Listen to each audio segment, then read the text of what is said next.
What if feeling too much is not your weakness, but your greatest gift? Today I am going to show you the real psychology behind people who feel everything deeply and why they are some of the most powerful people on earth. People who feel everything deeply are not dramatic, they are not too sensitive, they are not weak.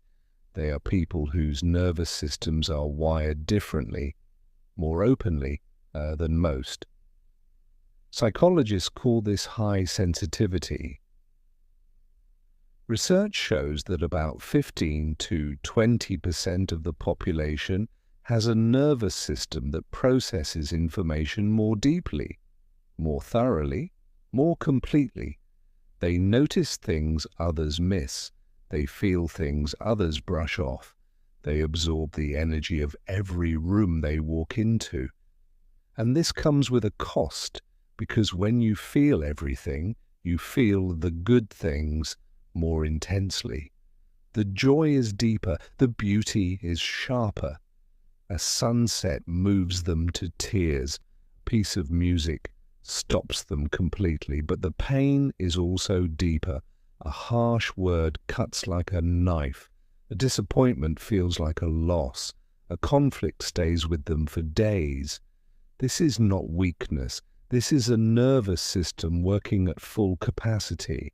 And most people will never understand what that feels like. There is also a deep empathy that comes with feeling everything. People who feel deeply do not just feel their own emotions. They feel other people's emotions too. They walk into a room and immediately sense the tension.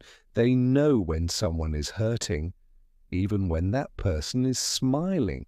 They absorb the sadness, the anxiety, the joy of everyone around them, as if it were their own.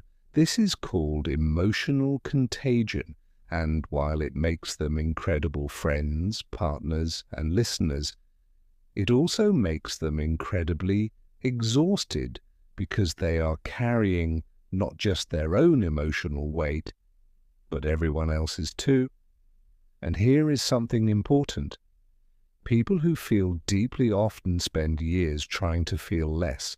They are told they are too much, too emotional, too sensitive, so they build walls, they suppress, they perform numbness, until one day they realize trying not to feel is more exhausting than just feeling, because you cannot selectively numb emotions. When you numb the pain, you also numb the joy, and deep feelers cannot live without joy.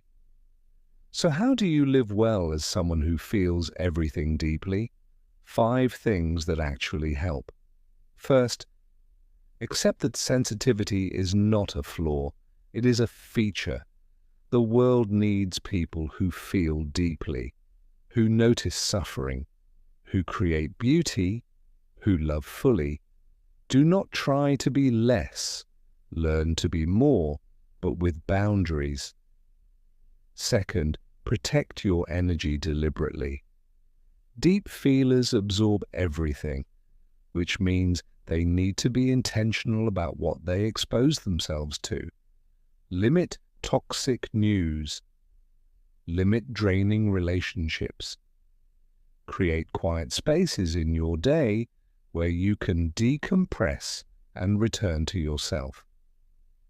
Third, learn to separate your emotions from other people's emotions. Just because you feel someone's pain does not mean it is your responsibility to fix it. You can be compassionate without taking on everyone's weight. Feel it, acknowledge it, and let it pass through you. Fourth, use your sensitivity as a superpower. Deep feelers make the best artists, writers, therapists, teachers, and leaders, because they understand human experience at a level most people never reach. Your sensitivity is not a liability in those spaces, it is your greatest asset. Fifth, find your people. There are others who feel the way you feel, who understand the depth, who will not tell you that you are too much, find them, because being deeply understood by even one person changes everything. You were not made to feel less. You were made to feel everything. And the world is better because you do. Stop apologizing for your depth. Stop shrinking for people who cannot handle your intensity.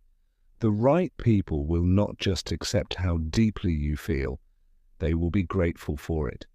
If this helped, subscribe. New psychology video every week. See you next time.